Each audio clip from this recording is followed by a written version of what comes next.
I'm trapped in my own home. Every morning I wake up in the guest bedroom, stare at the ceiling that isn't mine anymore, and count the years until my daughter turns 18.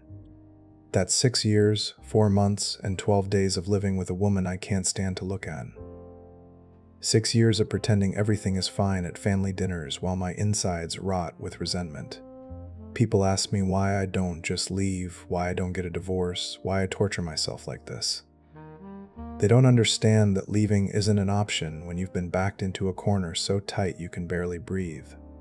My name is Marcus. I'm 41 years old, and this is the story of how my wife's divorced friend destroyed my marriage and how I became a prisoner in my own life. I met Sarah when we were both 28.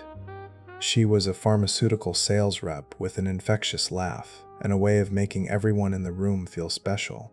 I was working as a civil engineer, stable job, good benefits, the whole responsible guy package. We got married 2 years later, bought a house in the suburbs, and had our daughter Emma when I was 35. For 6 years, I thought I had it figured out. Sure, we had our arguments like any couple, but nothing that felt insurmountable. Sarah was my partner, my best friend, the person I trusted more than anyone in the world. The problem started about 18 months ago when Sarah reconnected with an old college friend named Vanessa. Vanessa had just gone through a messy divorce after catching her husband cheating. She moved back to our city, bought a condo downtown, and suddenly became Sarah's constant companion. At first, I was supportive. Sarah had sacrificed a lot of her social life for Emma and our family. If having a girlfriend to blow off steam with made her happy, I was all for it. Vanessa was attractive, I'll give her that. Tall, blonde, always impeccably dressed like she was heading to a cocktail party even when she was just grabbing coffee. But there was something about her that set off alarm bells in my head from day one. She had this way of looking at married couples with barely concealed contempt, like we were all fools playing house while she had discovered some deeper truth about relationships.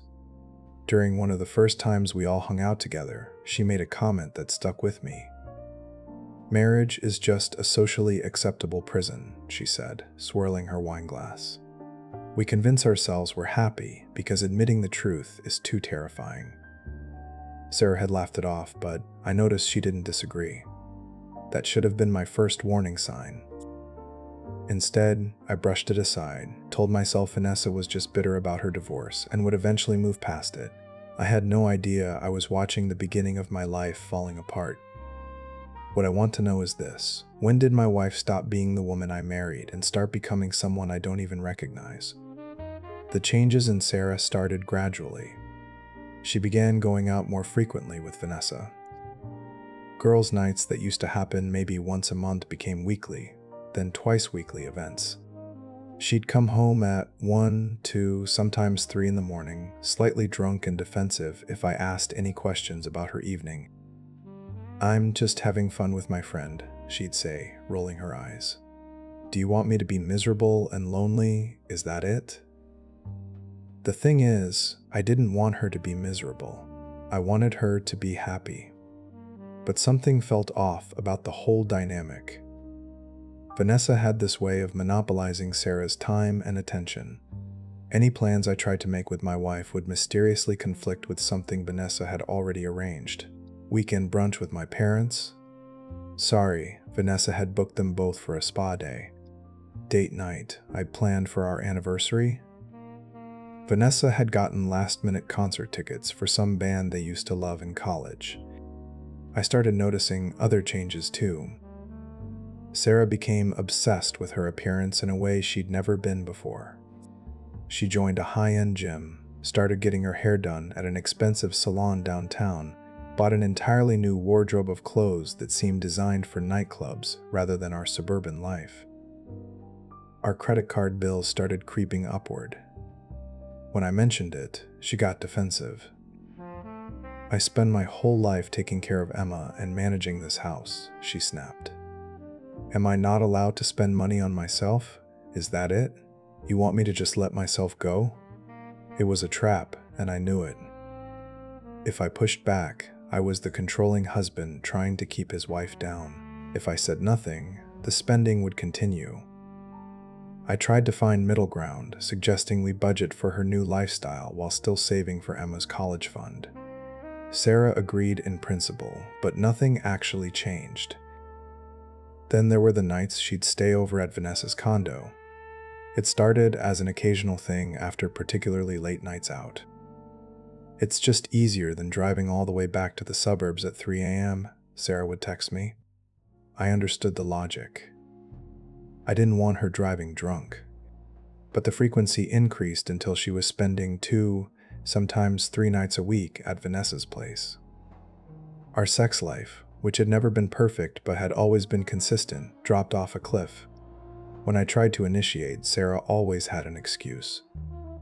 She was tired, she had an early meeting, she'd had too much wine, she wasn't feeling well.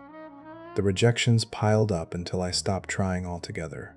We existed in the same house like roommates who barely tolerated each other. My friends started asking questions. "Is everything okay with you and Sarah?" They'd say carefully, like they were afraid of the answer. I'd brush it off, make jokes about marriage being hard work, change the subject. The truth was, I didn't know how to articulate what was happening. Nothing Sarah was doing was technically wrong. She was spending time with a friend. She was taking care of herself. On paper, I should have been the supportive husband cheering her on. But in my gut, I knew something was deeply, fundamentally wrong. I just couldn't prove it. I tried talking to Sarah directly about my concerns. It went exactly as badly as you might imagine. We were in the kitchen on a Wednesday evening. Emma was at a sleepover, and I'd made dinner hoping we could reconnect. Sarah was checking her phone constantly, barely touching her food. "Can we talk?" I asked. She looked up with immediate suspicion. "About what?" "About us. About our marriage. I feel like we're drifting apart." Sarah set down her fork with exaggerated patience. "Marcus, we're fine. You're being paranoid. You're never home anymore. We haven't had sex in 2 months. We barely have conversations that aren't about Emma's schedule or paying bills. So now you're tracking our sex life like some kind of spreadsheet." Her voice rose. "This is exactly why I need time with Vanessa. She gets it. She understands what it's like to feel suffocated." "I'm not trying to suffocate you," I said, trying to keep my voice calm. "I'm trying to save our marriage." "From what? From me having a friend? From me having a life outside these 4 walls?" She stood up, grabbing her phone. "I'm going to Vanessa's. I can't deal with this right now. Sarah, please, just stay. Let's talk this through." But she was already grabbing her keys, her overnight bag from the closet like she'd been prepared for this outcome all along. The front door slammed, and I was alone with half-eaten pasta and the crushing realization that my wife would rather be anywhere than home with me. I spent that night spiraling, searching through our phone records, our credit card statements, looking for proof of what my gut was telling me. I found charges at bars and restaurants all over the city, purchases at lingerie stores I'd never seen her wear anything from, hotel bookings that made no sense if she was just staying at Vanessa's condo.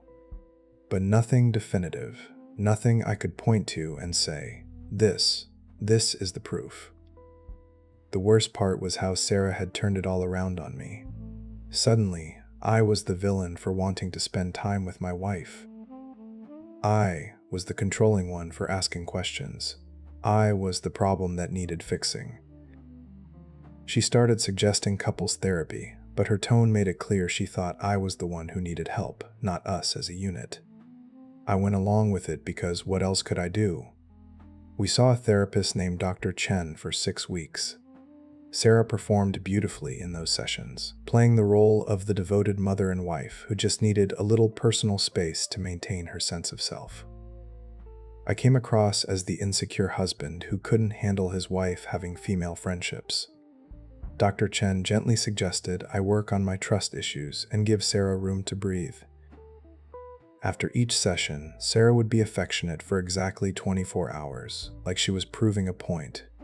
Then she'd go right back to her routine with Vanessa, and I'd be alone in our house wondering if I was losing my mind. What I didn't know was that the truth was so much worse than anything I'd imagined. and it was about to come crashing down in the most unexpected way possible. The confrontation came from a direction I never saw coming. It was a Saturday night in October, and Sarah was out with Vanessa again at some downtown club. I was home with Emma, watching Disney movies and trying not to check my phone every 5 minutes. Around 11, my phone rang. It was James, Vanessa's ex-husband.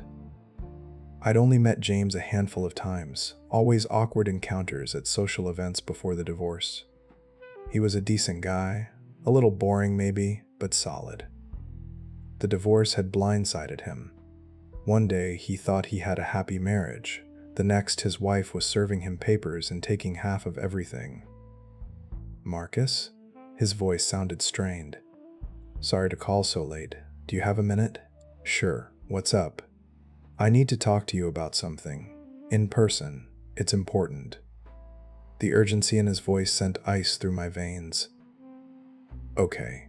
When? Now, if possible. I'm at Murphy's Bar on Lexington. Can you get Emma to a babysitter? Our neighbor agreed to watch Emma for a couple hours. I drove to Murphy's with my heart pounding, running through every possible scenario in my head. James was waiting in a back booth, nursing what looked like his third or fourth whiskey. Thanks for coming, he said as I slid in across from him. I've been debating whether to do this for months, but I can't watch you go through what I went through without saying something. What are you talking about? He ordered me a drink before answering. How much do you know about Vanessa's divorce? About why we really split up? Just that you cheated on her. That's what Sarah told me. James laughed bitterly. Of course that's what she told you. That's the story Vanessa spun for everyone. The truth is the exact opposite. I caught Vanessa with someone else, multiple someone else's actually. She'd been cheating for the last 2 years of our marriage. The floor seemed to tilt beneath me. But Sarah said, Sarah was covering for her friend, or maybe Vanessa lied to her too. I don't know anymore. He took another drink. Here's what I do know. After my divorce, I did some digging. Vanessa has a pattern. She targets married women, particularly ones who seem even slightly unhappy. She befriends them, takes them out, introduces them to a whole new lifestyle. She's like a recruiter for infidelity. That's insane. Is it?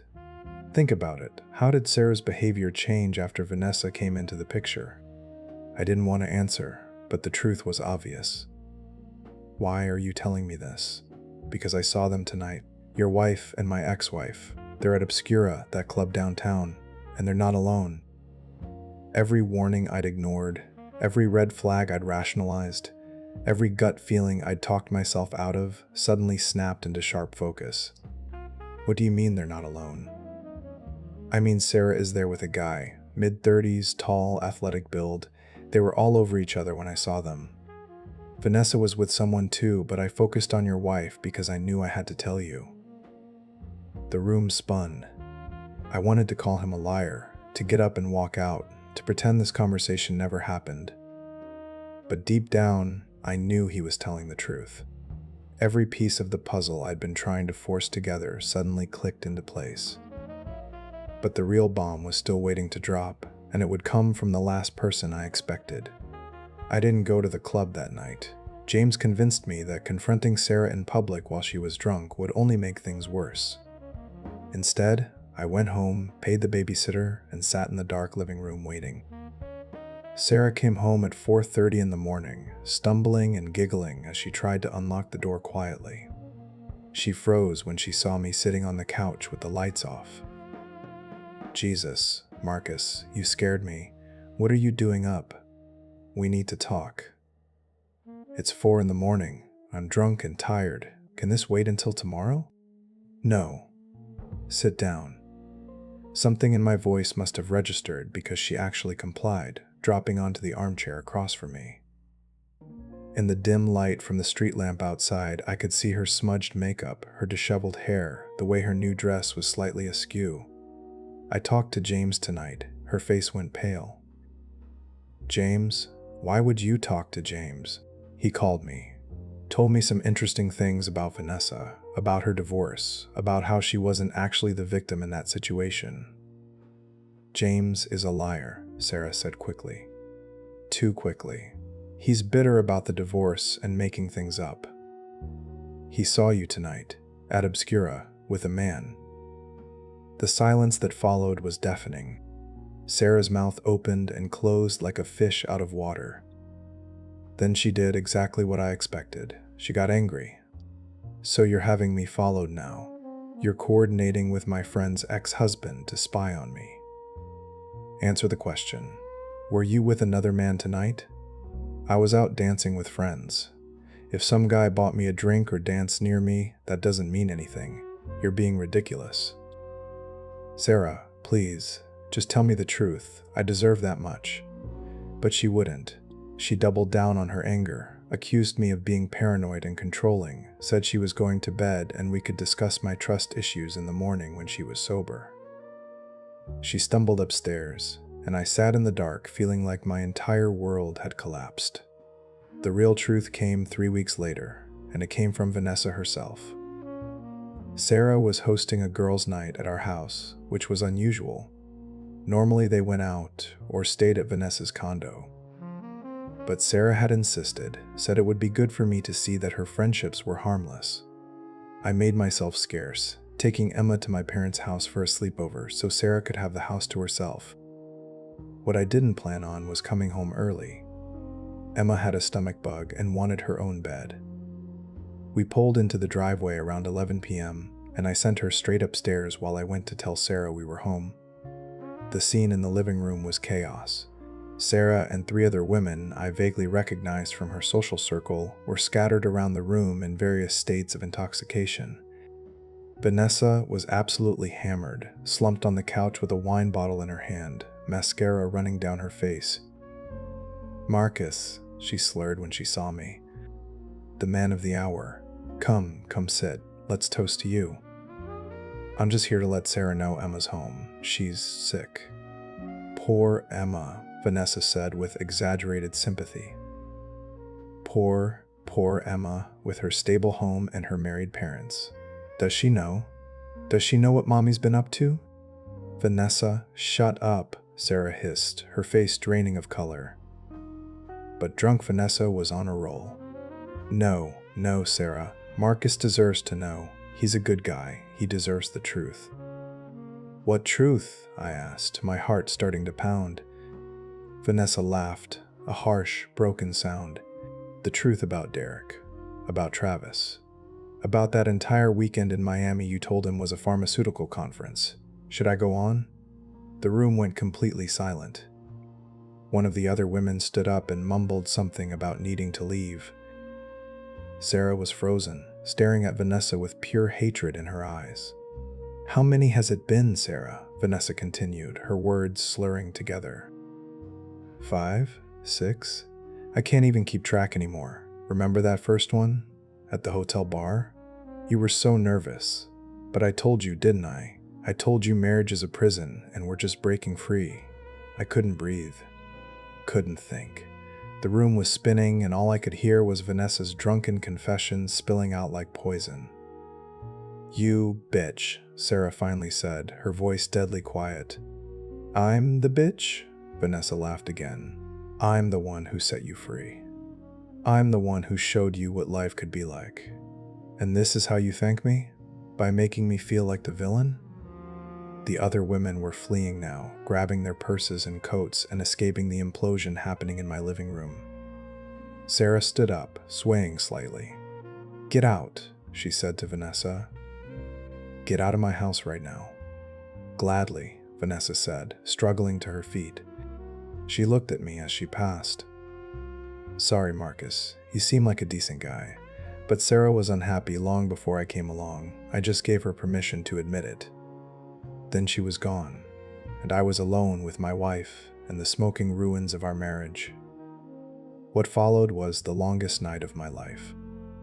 Sarah tried everything. She cried, said Vanessa was lying, was exaggerating, was drunk, and making things up out of spite. When I didn't believe that, she admitted to maybe one mistake, that didn't mean anything. When I pushed harder, the number changed to 2, then 3. Finally, around dawn, she broke down completely. There had been 7 different men over the past 18 months. It started exactly the way Vanessa had described, at a hotel bar after one of their nights out. A guy had bought Sarah a drink, flirted with her, made her feel attractive, and desired in a way she hadn't felt in years. Vanessa had encouraged her, told her she deserved to have fun, that what happened away from home didn't count as long as I didn't know about it. It didn't mean anything, Sarah sobbed. None of them meant anything. They were just escapes, ways to feel alive again. We have a daughter, I said, my voice hollow. We have a life together. How could you do this? Because I was drowning, she screamed. I was drowning in this suburban prison, and Vanessa threw me a lifeline. I know it was wrong. I know I hurt you, but I needed something that was just mine. So you took 7 different men? She flinched like I'd slapped her. I want to fix this. We can fix this. We'll go to therapy, real therapy this time. I'll cut Vanessa out completely. I'll do whatever it takes. I wanted to tell her to get out, to pack her bags and leave and never come back. But as the sun came up and Emma woke up calling for her mother, reality crashed down on me. We owned a house together. We had a daughter who needed both of us. And I had absolutely no idea how to untangle the financial and legal mess that divorce would create. Sarah saw the hesitation in my eyes and pounced on it. Think about Emma, she said. Think about what divorce would do to her. We can get through this. People survive infidelity all the time. I should have left anyway. I should have called a lawyer that morning and started the process. But I didn't. I was paralyzed by fear and logistics and the overwhelming complexity of blowing up my entire life. What I didn't know was that Sarah had already thought several steps ahead, and I was about to discover just how trapped I really was. The full extent of my prison revealed itself slowly over the following weeks. First, I discovered that Sarah had been documenting everything in our marriage for months. She had emails to her therapist describing me as controlling and emotionally distant. She had text messages to friends talking about how isolated and unhappy she felt. She had journal entries painting herself as the victim of a cold, neglectful husband who drove her to seek attention elsewhere. When I mentioned divorce, she had her lawyer on speed dial. Turned out she'd been consulting with one for 6 months, long before Vanessa's drunken confession. The lawyer laid out exactly what divorce would look like for me. I'd lose the house I'd put the down payment on. I'd pay significant alimony because Sarah had reduced her work hours to care for Emma. I'd get Emma every other weekend if I was lucky because Sarah's documentation painted me as an uninvolved father. And the kicker? Because of some financial moves Sarah had made without telling me, including taking out a second mortgage on the house for her business investment that had actually funded her affair lifestyle, I was on the hook for debt I didn't even know existed. You'll be financially ruined, Sarah's lawyer told me during our one meeting. And you'll barely see your daughter. Is that really what you want? Sarah cried when she told me about the meeting, said she never wanted it to come to this, that her lawyer was just being thorough. But I saw the calculation in her eyes. She knew exactly what she'd done. The second revelation came from my own lawyer, the one I consulted in secret. He looked at all the documentation, the timeline, the financial situation, and gave it to me straight. She's built an airtight narrative where you're the bad guy, he said. In court, she'll be the neglected wife who made mistakes because her husband emotionally abandoned her. You'll be the controlling husband who drove her away. The affairs will be painted as symptoms of a broken marriage that you're responsible for. And with your financial situation and her documentation, you're looking at years of crushing support payments, minimal custody, and the very real possibility of bankruptcy. So what do I do? He leaned back in his chair.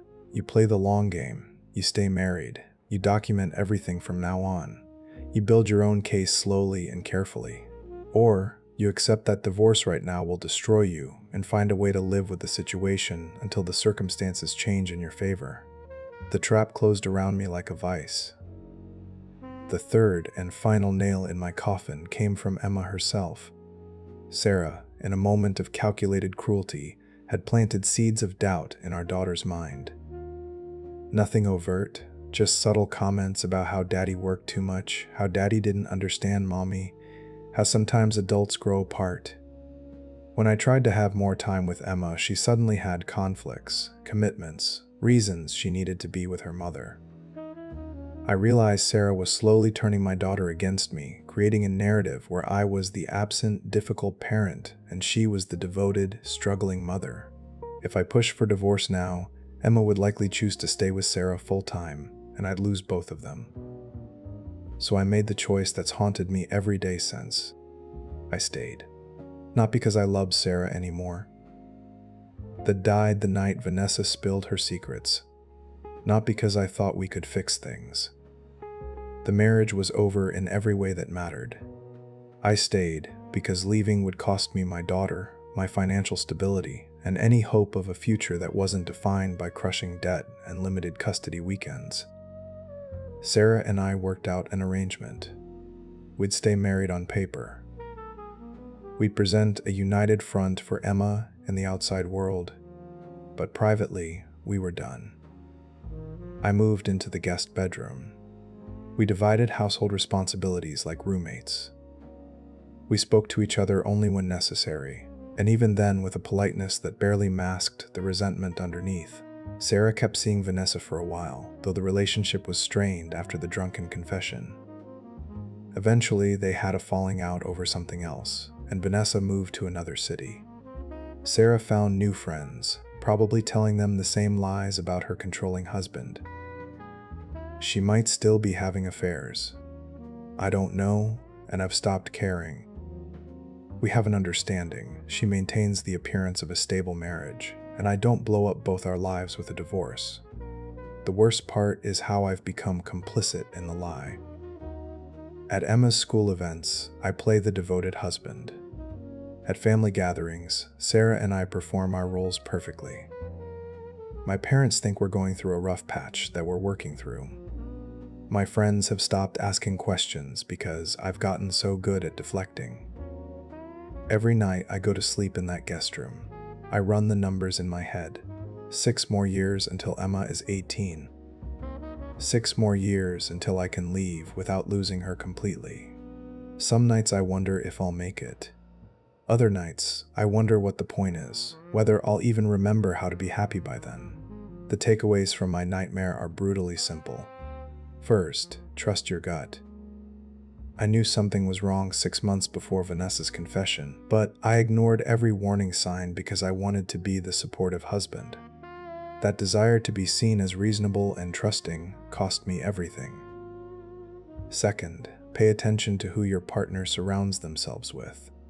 Vanessa didn't just enable Sarah's affairs, she orchestrated them, convinced her that infidelity was liberating rather than destructive. The friends your partner chooses tell you everything about where their values really lie. Third, document everything, always. Sarah had been building her narrative for months before I even knew there was a problem. By the time I started trying to protect myself, it was too late. But there's a fourth takeaway that nobody wants to talk about, and it's the one that keeps me up at night. Sometimes the system is designed to trap the victim rather than protect them. I did everything right. I was faithful, I provided for my family, I tried to communicate when I saw problems. But none of that mattered when Sarah decided to blow everything up. The legal system, the financial realities, the social narratives about divorce, all of it conspired to make leaving more destructive than staying. So here I am, imprisoned in a house I pay for, married to a woman I despise, counting down the days until I can escape without losing the one thing that still matters to me. People say they'd never tolerate what I'm tolerating. They say they'd leave no matter what the cost. Those people have never stared down the barrel of financial ruin while watching their daughter sleep peacefully, unaware that her father is planning his escape in 6-year increments. Those people have never had to choose between their dignity and their relationship with their child. I'm not proud of the choice I made, but I'm realistic about the alternatives. Sarah 1. She got to have her affairs, keep her house, maintain her social standing, and trap me in a marriage that exists only on paper. The only victory I have left is the long game. 6 years of documentation. 6 years of being the stable, present parent while Sarah continues whatever life she's built for herself. 6 years of quiet suffering so that when Emma is finally old enough to understand, when the legal and financial stakes finally shift, I can walk away with at least something left of myself. The guest bedroom has become my entire world. I've personalized it in small ways that Sarah doesn't notice or care about. A reading lamp I bought myself. Books stacked on the nightstand. A locked drawer where I keep my documentation, the evidence I'm slowly building for a divorce that's still years away. Some nights I lie there and imagine what I'll do when I'm finally free. Other nights I can't imagine anything beyond the walls of this room. Yesterday was Emma's 12th birthday. We threw her a party, Sarah and I playing our roles perfectly. We smiled in photos together, cut the cake as a family, sang happy birthday in harmony. Emma was radiant, happy, oblivious to the hollowness of her parents' marriage. After the guests left and Emma went to bed, Sarah and I cleaned up in silence. She went to the master bedroom. I went to the guest room. The door closed behind me with the quiet click of a prison cell locking. 6 years, 4 months, and 12 days to go. I've marked it on a calendar I keep hidden in that locked drawer. Sometimes I wonder if I'll actually make it. Other times, I wonder what version of myself will emerge on the other side. Will I even remember how to be whole? Or will I be so broken by then that freedom won't matter anymore? The worst part is the mornings when Emma bounds into my room asking why I sleep in here instead of with mommy. Sarah and I tell her that daddy snores, that it's easier this way, that lots of parents sleep separately. She accepts it because she's 12 and still trusts that adults tell the truth. But I see the question in her eyes sometimes, the confusion about why her parents barely speak to each other, why the house feels cold even when it's warm. I'm trapped in my own life, and the person who put me here sleeps peacefully 20 feet away in what used to be our bedroom. She got everything she wanted, the stability of marriage without the fidelity, the security of my income without the burden of my presence, the appearance of normalcy without any of the substance. And I got a locked drawer full of documentation and a calendar counting down to a freedom that feels more theoretical than real. This is my life now. This is what staying looks like. This is the price of protecting your child from the collateral damage of divorce when the system is rigged against you. People ask me why I don't just leave, and I show them the numbers, the custody arrangements, the financial projections. Then they get quiet and stop asking. Every night in the guest bedroom, I ask myself the same question: is this survival or is this just a slower kind of death? I still don't have an answer. All I know is that somewhere along the line, I stopped being Marcus who had a wife and became Marcus who sleeps in the guest room and hates his life. And I have 6 years, 4 months, and 12 days left before I even get the chance to find out who Marcus could be on the other side of this nightmare. The saddest part? I'm not even sure that Marcus still exists anymore. Alex here. Man. Just when you think you've heard it all, a story like this comes up. There is a lot to unpack here, and I'm really interested to see the debate in the comments on this one. What is your final verdict? Let me know below. And hey, if you've got a story of your own, anonymous submissions are always open at the email in the description. Hit subscribe if you haven't already. Stay sharp out there.